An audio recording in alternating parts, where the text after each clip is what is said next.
할렐루야. 오늘도 하나님의 크신 사랑과 은혜 앞에 가족이 함께 모이고, 가족이 없는 분들은 이 말씀에 귀를 기울이며 금요 기도회에 참여하여 주신 여러분 진심으로 환영합니다. 여러분의 마음과 그리고 심령의 문을 활짝 열고 이제 주님을 맞이하십시다. 찬양을 통하여 오늘 이 기도회를 시작하고자 합니다. 우리 다 같이 찬양하시겠습니다.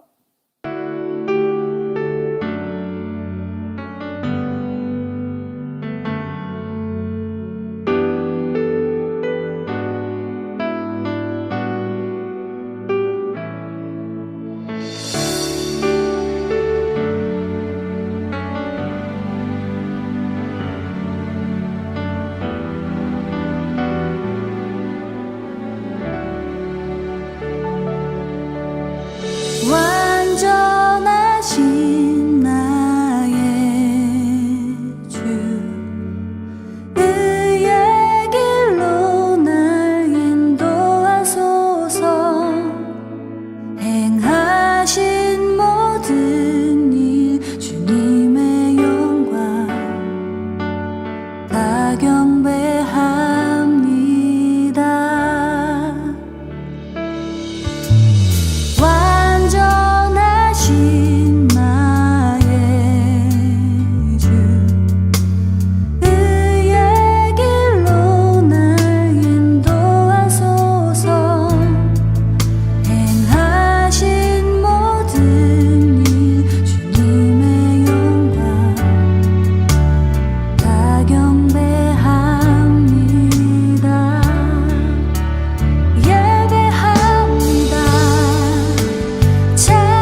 사랑교회 공동체 기도 제목을 하나님께서 허락하여 주셨습니다.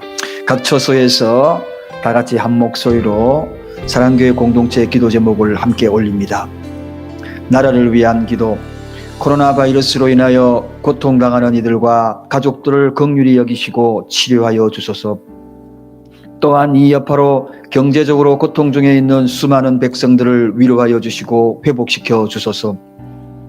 질병 치료를 위해 수고하시는 정부, 의료진, 자원봉사자 모든 분들의 건강을 지켜주시고 지혜와 분별력을 다하여 잘 치료하고 질병의 확산을 막게 하소서.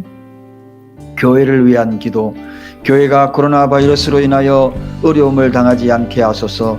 예배의 소중함을 몰랐던 모습을 용서하시고 그 예배를 사모하게 하소서. 이단으로부터 교회를 지키시고 사단이 틈타지 못하게 하소서. 교회가 재정적으로 어려움을 당하지 않도록 하소서. 가정을 위한 기도, 가정에서 드리는 예배를 통해서 더욱 예배의 소중함을 알게 하소서. 홀로 예배드리는 자에게 성령께서 함께 하시고 외롭지 않게 하소서.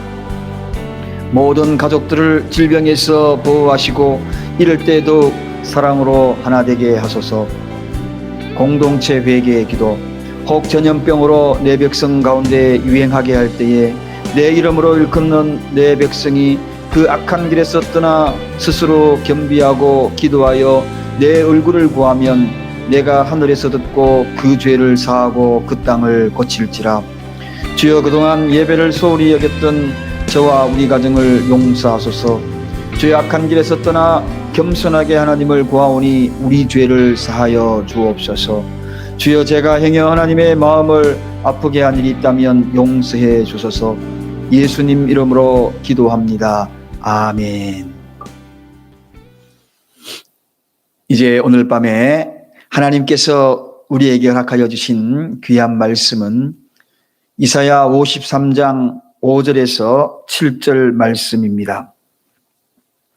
각 가정에서 준비한 성경책 또는 미처 준비하지 못한 분은 화면을 바라보면서 우리가 다 같이 이사야 53장 5절에서 7절을 한 목소리로 함께 봉독하겠습니다.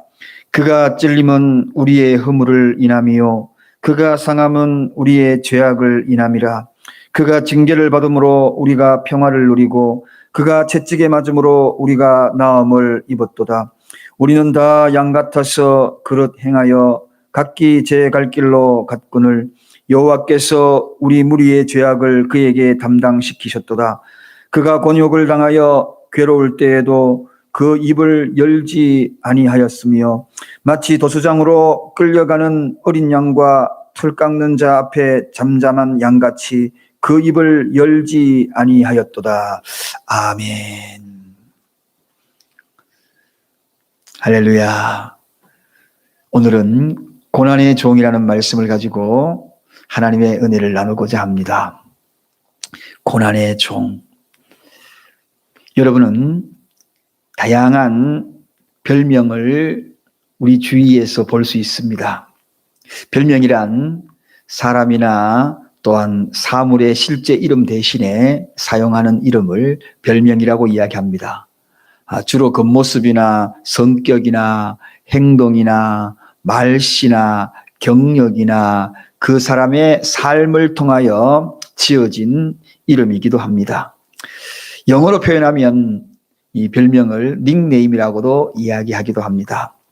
아이들이 어릴 때에 자라나는 그 모습을 보면서 우리가 가끔씩 그 아이의 특징적인 면을 보고 이름을 붙여주잖아요. 아주 건강하고 튼튼하면 튼튼아 이렇게 부르기도 하고, 또 아주 명석한 두뇌를 가지고 있는 아이가 있다면 그 아이를 보여 똘똘아 그렇게 부르기도 하고요. 또 아이가 잘 달리고 빠르게 그렇게 하면 바람돌이라고 이름을 또 불러주기도 하고, 또 아이가 넘어져도 울지 않고 그리고 벌떡벌떡 자리에 일어나고 단단한 모습처럼 보이면 차돌이라고 그렇게 이름을 붙여주기도 합니다. 이렇게 다양하게 그 아이의 모습을 보면서 이름을 붙여주는 그 별명들이 오늘날도 많이 있습니다만, 여러분은 어떤 별명을 가지고 있습니까? 오늘 이사야는 예수님의 모습을 보면서 별명을 하나 지어준 그 예언적인 말씀이 제가 오늘 설교 주제로 삼은 제목입니다. 고난의 종, 고난의 종. 얼마나 많은 고난을 당하였으면 그런 별명을 지어줬을까요? 우리 예수님은 사실 이 땅에 오실 때부터 그는 정말 엄청난 고난을 통하여 이 땅에 오셨고, 생애 자체도 보면 정말 고난 중에 사시다가 가셨고요.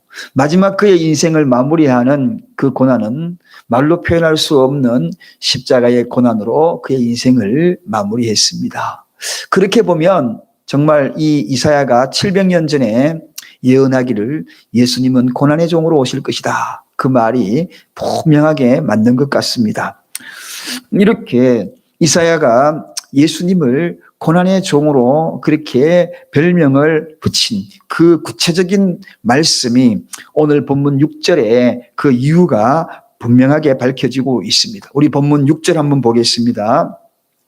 우리는 다 양 같아서 그릇 행하여 각기 제 갈 길로 갔거늘 여호와께서는 우리 무리의 죄악을 그에게 담당시켰도다, 그렇게 소개하고 있습니다. 자, 이 대목을 보면 고난의 종으로 오신 그 이유가 분명하게 드러나고 있습니다.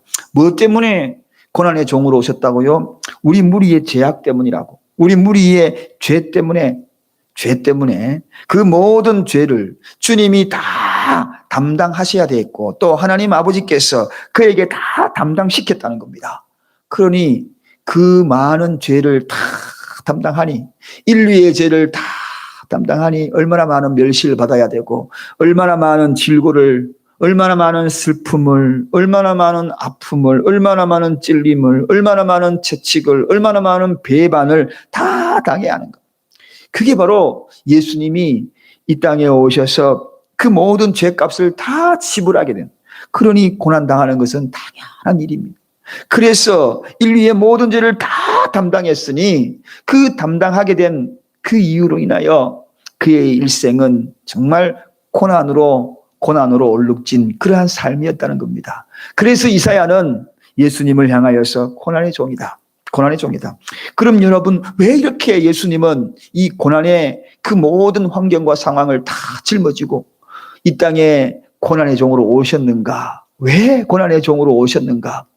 그 이유를 오늘 본문에서 한번 찾아보면서 그분의 모든 고난의 종의 의미를 다시 한번 깊이 깨닫는, 특별히 사순절을 보내고 이제 다음 주가 되면 고난주간이 시작이 됩니다. 그 고난주간 다가오기 전에 고난의 종으로 오신 그분, 왜 고난의 종으로 오셨는지 그 이유를 분명히 알아서 그분이 오신 그 의미가 퇴색되지 아니하고 더욱더 우리 삶의 환경 속에 적용되어질 수 있도록 해야 할 것이라는 것입니다. 그런 의미에서 오늘 이 말씀을 살펴봅니다. 왜 고난의 종이 오셨는가? 본문 5절 한번 첫 번째 이유를 찾아보겠습니다. 그가 찔림은 우리의 허물을 인하며 그가 상함은 우리의 죄악을 인함이라. 그가 징계를 받음으로 우리가 평화를 누리고 그가 채찍에 맞음으로 우리가 나음을 입었도다. 사랑하는 여러분, 주님이 찔린 것도, 주님이 상한 것도, 주님이 징계당한 것도, 주님이 채찍에 맞은 것도 그 이유가 무엇이라고요? 고난의 종이 되기 위하여 그 모든 것을 맞은 이유가 무엇입니까? 바로 그 앞에 보면 우리의 허물을 인하며 우리의 허물 인합니다. 이렇게 첫 번째로 쭉 소개합니다. 허물. 여러분, 여기에 이 허물이라는 단어, 그저 우리가 단순하게 사전적으로 찾아보게 되면 이 허물은 잘못된 것, 모자라는 것, 결점, 이런 것들로 해석하고 거기에서 그것이 전부인 것으로 착각하기 쉽습니다. 그러나 여기에서 이야기하는 이 허물은 그런 뜻이 아닙니다. 이 본문의 이 허물은 하나님의 법을 위반한 허물이라는 겁니다. 여러분, 하나님의 법을 위반했다, 즉 하늘의 법을 위반한 그러한 허물이라는 것입니다. 여러분, 법을 위반하면 어떻게 됩니까? 당연히 징계를 받아야 합니다. 처벌을 받는 거죠. 오늘날도 많은 법을 위반한 이들이 TV에 족족히 나오지 않습니까? 어떻게 처벌당한다, 저렇게 처벌당한다. 법을 위반했기 때문에 그렇습니다. 이 하늘의 법을 위반한, 하나님의 법을 위반한 것이 무엇인가? 즉 하나님을 배반했다는 겁니다. 하나님을 형상을 받고 태어난 인간이 하나님을 배반했다는 겁니다. 엄청난 법을 위반한 거죠. 그 엄청난 그 허물의 결과가 무엇이겠습니까? 그 대가를 지불받아야 하잖아요. 하나님의 진노, 하나님의 법 아래 저주를 받아야 되는 것이 바로 하나님의 법을 어긴 자들의 모습이었다는 것입니다. 이것은 반드시 사망할 수밖에 없는 엄청난 처벌이요 저주를 받아야 한다는 것입니다. 그런데 이런 상황에서 우리 인간이 할 수 있는 것이 무엇이겠습니까? 인간이 할 수 있는 것은 아무것도 없습니다. 할 수 있는 방법이 없습니다. 그 허물을 회복할 수 있는 방법이 없다는 것입니다. 그래서 우리 주님이 고난의 종으로 오셔서 대신 찔리고 매맞고 상하고 상처받고 그리고 채찍에 맞고 다 당하셨다는 것입니다. 왜? 하나님의 법을 어겼으니 그 징계를 받아야 되기 때문에 그렇다는 겁니다. 세상의 법도 마찬가지거니와 하나님의 법도 반드시 징계를 받아야 되거든요. 처벌을 받아야 되거든요. 그런데 그 모든 처벌, 그 모든 것들을 감당하기 위하여서 오셨다는 겁니다. 찔리고 상하고, 여기에 상하다는 이 표현은 단순한 상처를 의미하여 상하는 그런 의미가 아닙니다. 격렬한 고통스러운 십자가의 죽음을 의미하는 그런 단어로 해석이 되고 있습니다. 격렬한 고통스러운 죽음, 고통, 그것이 바로 십자가의 죽음입니다. 이것을 통틀어 본다면 왜 이렇게 고난의 종으로 오셔서 정말 그 허물, 하나님의 법을 어겼으므로 우리가 마땅히 징계를 받아야 될 그 상황에서 그가 십자가에서 상하고 처절한 고통을 경험하고 급기야는 죽음의 고통에 이르렀는가? 한마디로 말하면 바로 사랑 때문이라는 것입니다. 고난의 종으로 온 것은 저와 여러분들을 너무나 사랑하기 때문에, 그래서 사랑은 죽음보다 강한 것을 우리 주님이 직접 보여주신 것입니다. 세상에 죽음보다 강한 것이 딱 한 가지가 있습니다. 바로 그 사랑의 힘인 것입니다. 우리 주님은 바로 그 죽음을 대변하여서 십자가에서 상해버렸습니다. 죽음이라는 그 고통스러운 십자가, 격렬한 십자가에서 처절하게 절규하며 돌아가셨습니다. 이 위대한 모습으로 이 땅에 오신 이유는, 바로 고난의 종으로 오신 이유는 저와 여러분을 사랑하기 때문에. 이보다 위대한 사랑이 어디에 있겠습니까? 사랑하는 여러분, 이러한 사랑을 받은 여러분, 이 엄청난 사랑을 받은 여러분, 하나님의 징계를 받았어 마땅히 하나님의 법을 어겨 마땅히 죽을 수밖에 없는 저와 여러분들에게 이 엄청난 사랑으로 그 모든 것을 회복시켜 주신 이 사랑을 받은 우리가 어떻게 해야 합니까? 여러분, 이 사랑을 받은 우리가 어떻게 살아가야 합니까? 조금만 어려움이 닥치면 그저 주님을 외면하고 또다시 주님을 버리고자 했던 마음이 들어가지 않았습니까? 주님을 떠나버려야 되겠다는 그런 생각을 하곤 하지 않았습니까, 여러분? 환경에 조금 어려움이 닥치면 그저 주님을 원망하고 환경을 원망하고, 그리고 어디론가 원망으로부터 떠나버리는 그곳으로 피신자가 되어버리고 싶은, 도망자가 되어버리고 싶은, 아니 주님 곁을 떠나버리고 싶은 그런 마음을 가져보지는 않았습니까, 여러분? 그럼에도 불구하고 우리 주님은 그 사랑의 손을 놓지 않았거든요. 끝까지 잡았거든요. 결코 우리를 미워하시거나 결코 책임을 추궁하지 아니하시고 단지 아픈 가슴을 쓸어안으면서 끝까지 우리를 감싸주시고 안아주신 그 사랑, 여러분, 그 사랑을 저는 이름하여 붙이기를 고슴도치 같은 우리를 피 흘리며 사랑한 사랑이다, 그렇게 표현하고 싶어요. 고슴도치는 온통 가시로 얼룩져 있습니다. 고슴도치를 껴안는다는 것은 고통을 껴안는 겁니다. 그런데 우리 주님은 바로 고슴도치 같은 우리를 껴안은 겁니다. 고통을 껴안은 거예요. 시인이 말하기를 사랑은 아픔이다. 그래요. 그 아픔을 다 껴안은 거예요. 다 껴안은 거예요.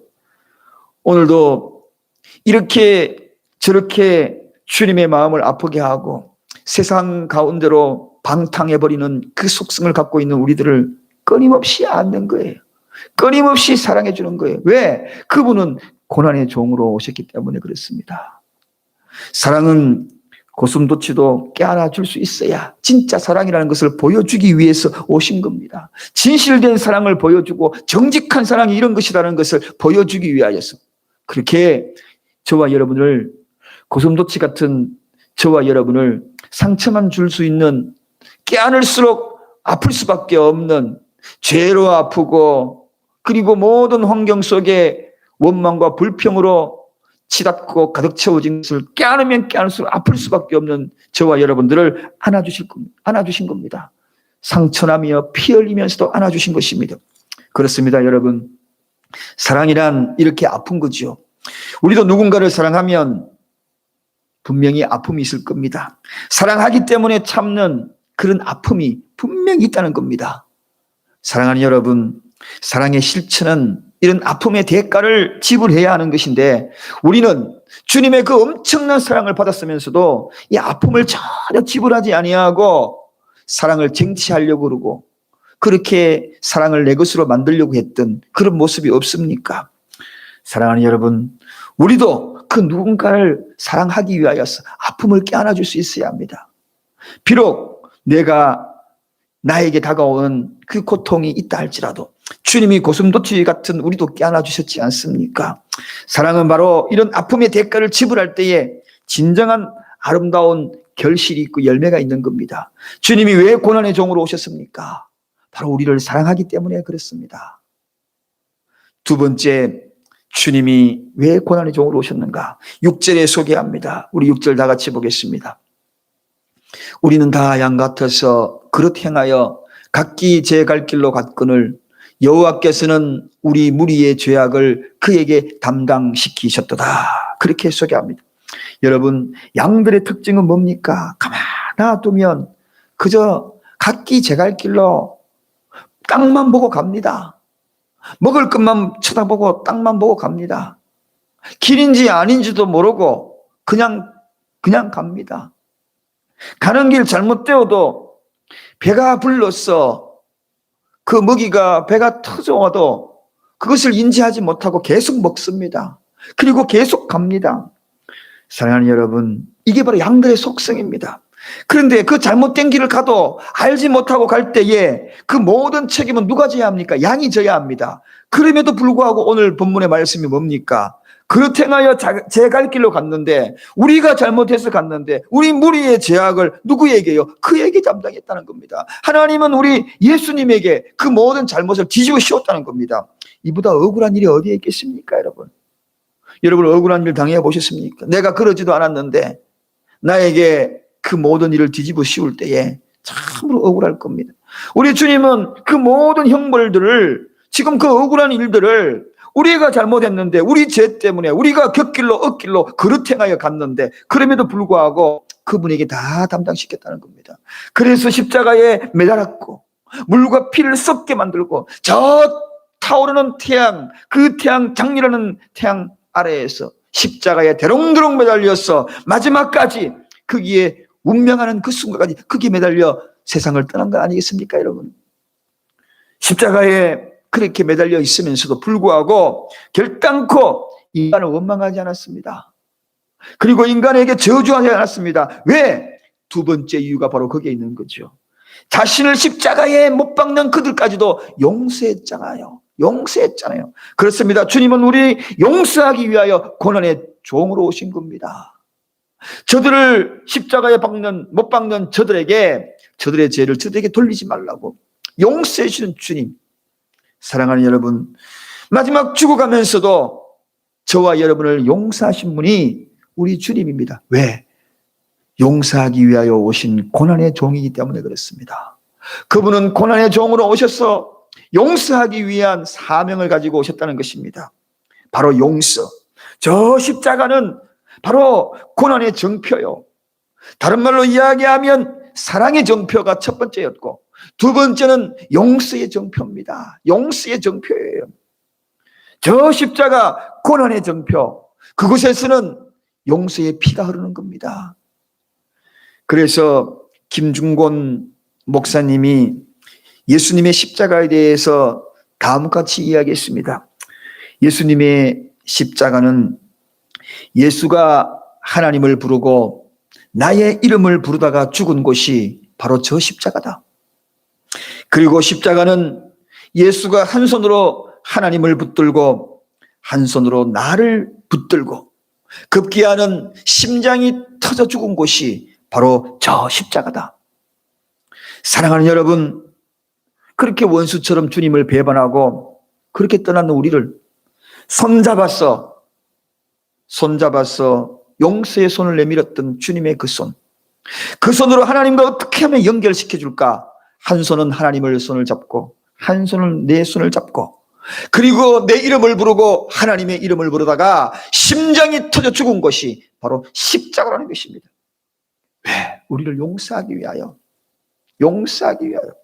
사랑하는 여러분, 오늘 주님의 심장이 터지면서까지 용서받은 여러분, 영불받아 죽어야 될 우리가 주님이 내민 그 십자가에 흘리신 그 보혈의 그 십자가의 은혜로 나를 용서해 주신 그 은혜, 심장이 터지면서까지 내가 용서받은 존재라는 사실 아십니까? 이 사실 아십니까? 그렇다면 사랑하는 여러분, 우리가 그 용서함을 받았다면, 그 용서의 손, 내가 주님의 그 손을 잡았다면 우리가 또한 그 어떤 것도 용서하지 못할 일이 어디에 있겠습니까? 내가 용서의 손을, 주님의 용서의 손을 잡았다면 나 또한 그 대상, 그 누군가를 용서할 수 있는 그 손을 잡을 수 있지 않겠습니까? 주님은 심장이 터지도록 나를 용서하며 하나님과의 관계를 회복시켜 주셨는데 우리는 너무나 용서에 인색하지는 않았습니까? 에베소서 4장 32절에는 이렇게 소개합니다. 서로 인자하게 하며 불쌍히 여기며 서로 용서하기를 하나님이 그리스도 안에서 너희를 용서함같이 하라. 용서함같이 하라. 여러분의 마음에 이 사순절을 보내면서 용서의 대상이 있다면 오늘 주님의 심장이 터지면서 내 손을 잡아주셨고 한 손은 하나님의 손을 잡으며 용서였던 그 십자가를 생각하며 용서할 수 없지 않겠습니까? 용서 한번 해보지 않겠습니까? 눈만 감아도 미움이 치솟아 오르고 꼭 억누르게 해도 잊어버리려고 해도 도무지 용서할 수 없는 그런 일들이 혹시라도 떠오릅니까? 그럴 때 한 손 내밀어서 십자가에 흘리신 못자국 난 그 예수님의 손을 한번 잡아보십시다. 그리고 그러면 틀림없이 용서의 마음이 생길 겁니다. 그러면 다시 한 손으로 용서해야 될 그 대상, 나머지 손으로 그 손 한번 잡아보지 않겠습니까? 사랑하는 여러분, 이 용서의 결단이 있는 사람이 진정한 주님의 고난에 동참하는 자입니다. 진정한 십자가의 의미를 아는 겁니다. 고난의 종으로 오신 우리 주님, 고난의 종으로 오신 그 주님, 그 의미를 제대로 이해하는 겁니다. 믿음의 사람이라면 반드시 사랑의 진빚도 갚아야 되고 용서로 진빚도 갚아야 됩니다. 그것이 우리가 할 일입니다. 주님은 용서하기 위하여서 고난의 종으로 오셔서 저 십자가에서 심장이 터져 죽은 분 아닙니까? 오늘 우리는 구원받은 성도로서 이 말씀을 기억하며 두 번째 꼭 적용해야 합니다. 왜 주님이 고난의 종으로 오셨는가? 용서하기 위하여, 우리를 용서하기 위하여 오셨다. 세 번째입니다. 왜 주님은 고난의 종으로 오셨는가? 우리 다 같이 7절 한번 읽겠습니다. 그가 곤욕을 당하여 괴로울 때에도 그 입을 열지 아니하였으며 마치 도수장으로 끌려가는 어린 양과 털 깎는 자 앞에 잠잠한 양같이 그 입을 열지 아니하였도다. 사랑하는 여러분, 오늘 이 본절은 고난의 종에 대한 확실한 역할, 마지막 역할을 분명히 하신 그 모습을 보여주는 구절이 오늘 본문입니다. 오늘 이 본문에서 고난에 대한 종의 역할을 분명하게 한 것이 무엇입니까? 그게 바로 그 역할을 감당하기 위하여 곤욕을 당했다는 겁니다. 곤욕을 당했다는 겁니다. 그가 곤욕을 당한 그 이유가 무엇인가? 그가 자신을 곤욕을 당했다는 이 의미의 이 뜻은 한마디로 표현하면, 풀어서 설명하면 이런 의미를 담고 있습니다. 그가 자신을 곤욕 당하도록 맡겼다. 그 뜻입니다. 안 당해도 될 것을 맡겼다는 겁니다. 그 십자가를 안 져도 될 거를 십자가를 졌다는 겁니다. 이것을 한마디로 말하면 그 십자가를 자원하겠다는 겁니다. 이게 바로 곤욕을 당했다는 의미입니다. 왜 우리 주님이 곤욕 당할 이유가 없잖아요. 십자가를 져야 이유가 없잖아요. 그분은 죄가 없으시다 그랬는데, 그런데 그는 맡겠다는 겁니다. 스스로 십자가를 지기로 작정하고 그 자신을 십자가에 맡겠다는 겁니다. 맡겼으면 할 말도 많을 겁니다. 내가 이렇게 저렇게 해가지고 내가 맡긴다, 저렇게 해서 맡긴다, 그렇게 해야 할 텐데, 오늘 성경에 보니까 입을 열지 않았다 그랬습니다. 입을 열지 않았다. 이 말이 뭡니까? 끝까지 그 고통을 감내하면서 저와 여러분들을 위하여서 그 어떤 변명도 하지 아니하고 마치 도살장에 끌려가는 양틀 깎이는 그런 양처럼, 도살장에 죽어가는 그러한 모습처럼 견디어 이겼다는 겁니다. 이 이유가 뭡니까? 이 엄청난 고통 속에 침묵한 이유가 뭡니까? 고통의 침묵, 주님의 고통의 침묵. 왜 고통당하면서 침묵을 했습니까? 그것은 다른 것이 아니라 우리를 최후의 승리자로 만들기 위해서 그렇다는 겁니다. 최후의 승리자, 저와 여러분들을 영원한 승리자로 만들기 위하여서 그분은 침묵하셨던 겁니다. 스스로 곤욕을 당하도록 맡겠다는 겁니다. 최후의 승리를 위하여서. 우리가 이 땅에 살면서 얼마나 많은 싸움을 싸웁니까? 육적인 싸움에, 다양한 싸움에 직면해 있고, 그리고 영적인 싸움을 싸워가야 합니다. 그러나 그 가운데서 가장 승리해야 될, 이겨내야 될, 마땅히 이겨내야 될, 극복해야 될 싸움이 있습니다. 그것은 바로 영적인 싸움인 것입니다. 우리 믿음의 선배들은 이 영적인 싸움을 위하여 그 갖은 고통 속에서도, 고난 속에서도 이겨낸 겁니다. 결국은 자기들의 신앙을 지켜서 영원한 승리자가 된 것입니다. 그러나 오늘날 이 시대에 가만히 돌아보면 오늘날 모든 크리스천 참으로 과거에 비해서 너무나 연약해진 것 같습니다. 너무나 연약해. 환경에 무너지고 사람으로 무너지고, 그리하여서 내 신앙도 쉽게 무너지고, 아니 이기려 하지 아니하고 그저 폐잔병처럼 쓰러지고 낙심하는 것이 당연한 것처럼 머무를 때가 너무나 많다는 겁니다. 사랑하는 여러분, 그래서 안 됩니다. 고난의 종을 생각해야 합니다. 고난의 종, 왜 그분이 그렇게 고난을 받으셔야 합니까? 왜 그분이 스스로 십자가에 매어 달려 입까지 열지 아니하면서 그렇게 고난을 당하며 곤욕당하는 일에 스스로 맡기셨습니까? 그 이유는 우리를 최후의 승리자, 마지막 영원한 승리자가 되기 위하여서 그렇게 만들었는데, 우리는 그렇게 폐잔병으로 살아갈 수 없잖아요. 믿음의 선한 싸움을 싸워야 합니다. 영적인 싸움을 싸워야 합니다. 이겨내야 합니다. 극복해내야 합니다. 그래서 주님은 그 싸움을 이기라고 그렇게 하고 싶은 말 많아도 침묵의 고난을 견디셨던 겁니다. 우리에게 어떤 고난이 아픔이 있다 할지라도 우리는 반드시 최후의 승리자가 되어야 합니다. 최후의 승리자가 되어서 반드시 영원한 생명의 면류관을 써야 합니다. 혈과 육의 싸움이 아닌 것을 알고 영적인 이 싸움에서 이겨야 합니다. 사랑하는 여러분, 오늘날 이 싸움의 그 대상이 누구인지를 분명히 알고 싸워야 합니다. 사단과의 세력과 싸움에 나가는 그러한 모습이 우리의 모습이라면 잊지 말아야 하는 것입니다. 혈과 육의 싸움이 아니라는 겁니다. 싸움의 실체를 알아야 합니다. 지금도 그 어떤 것과 싸우고 있다면 반드시 그 뒤에는 진짜 실체가 숨겨져 있습니다. 가리워져 있습니다. 사람과 싸우고 있다면 그 사람 그 뒤에는 실체가 따로 있습니다. 사람은 사랑의 대상이지 싸움의 대상이 아니기 때문에 그렇습니다. 사람은 사랑의 대상이지 미움의 대상이 아니기 때문에 그렇습니다. 사람은 단지 사랑해야 될 대상입니다. 하나님이 그래서 생기를 불어넣어서 보시기에 좋았더라, 너무나 사랑의 대상으로 인정하고 감탄했지 않습니까? 사람을 조종하는 그러한 사단의 세력을 보아야지 사람을 보면 안 됩니다. 사랑하는 여러분, 우리는 물질과 행위나 싸우고 있는 분 없습니까? 여러분, 우리는 물질을 통하여서 싸움의 대상이 아닙니다. 물질을 지배해야 될 대상입니다. 만물의 영장이 아닙니까? 모든 것을 지배하고 그리고 다스려야 될 존재가 바로 인간인 것입니다. 정령 싸워야 할 것은 악한 영들이라는 것을 잊지 말아야 합니다. 이렇게 볼 때에 우리는 이 영적 싸움에서 반드시 승리자가 되어야 합니다.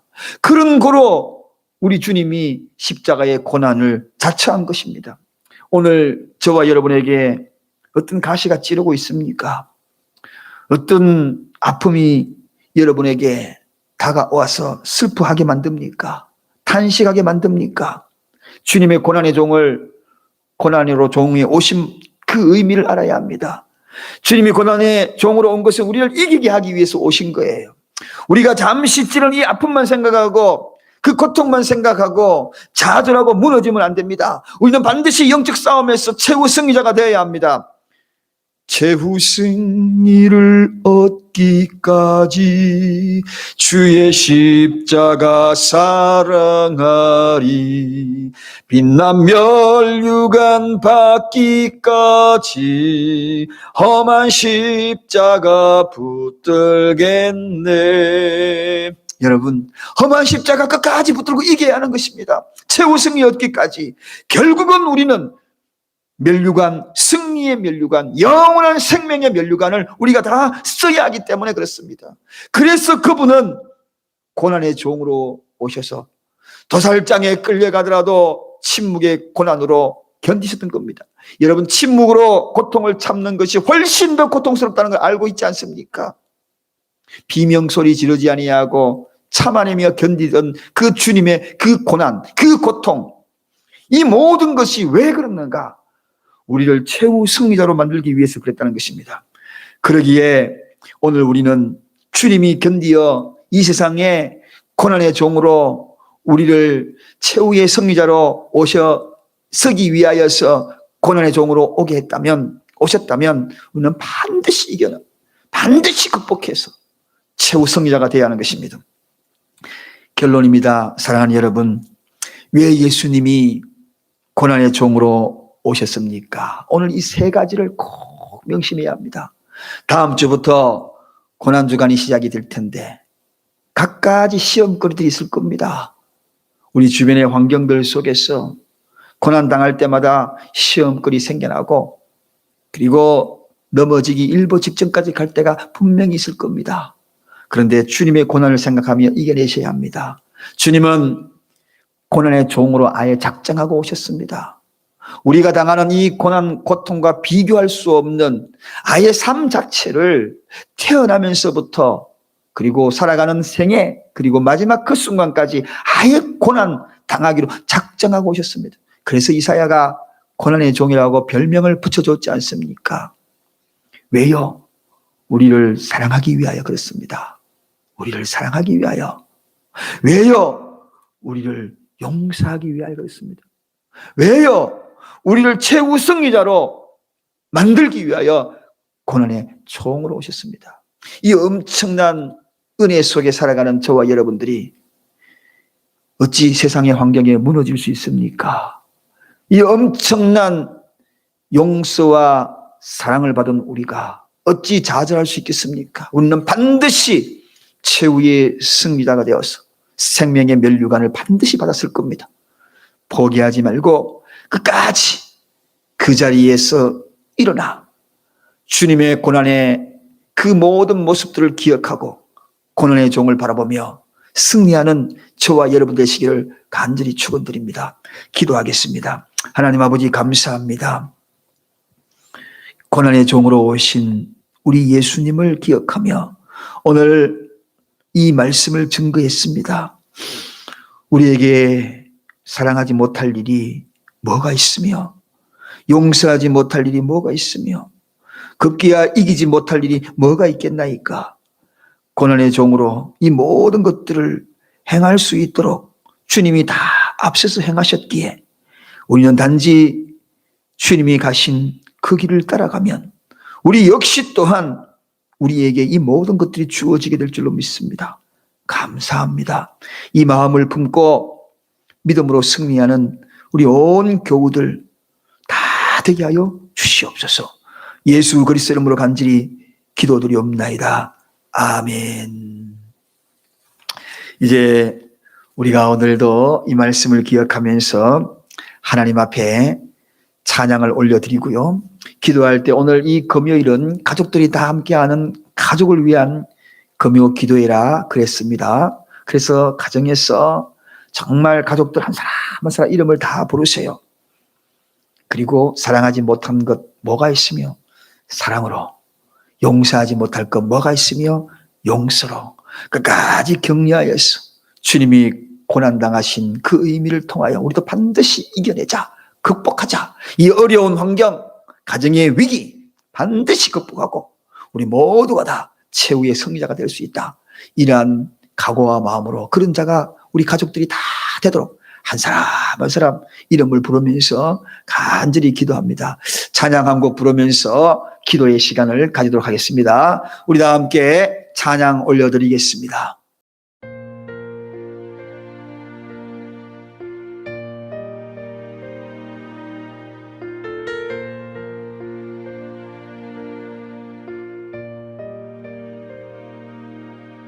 잊을 수 없네 하나님의 사랑 날 살리시려고 주신 생명 내 십자가 지고 오르신 갈보리 언덕 날 향한 사랑 때문에 나는 보았네 피 묻은 십자가 날 구하시려고 흘린 사랑 나를 바라보시며 흘리신 용서의 눈물 날 향한 사랑 때문에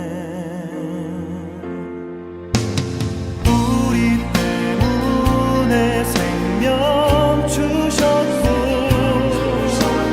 우리 때문에 고통 당하셨네 우리 때문에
믿음 흔들리고 사람들 주를 떠나도 나는 주를 섬기리.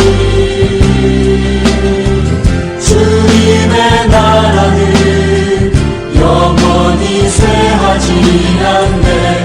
나는 주를 신뢰해. 오직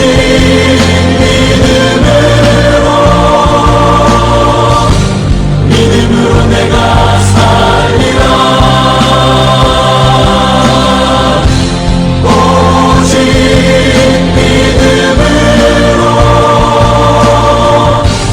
믿음으로 내가 살리라. 세상은 들리고 사람들은 변하여도 나는 주를 섬기리. 주님의 사랑은 영원히 변하지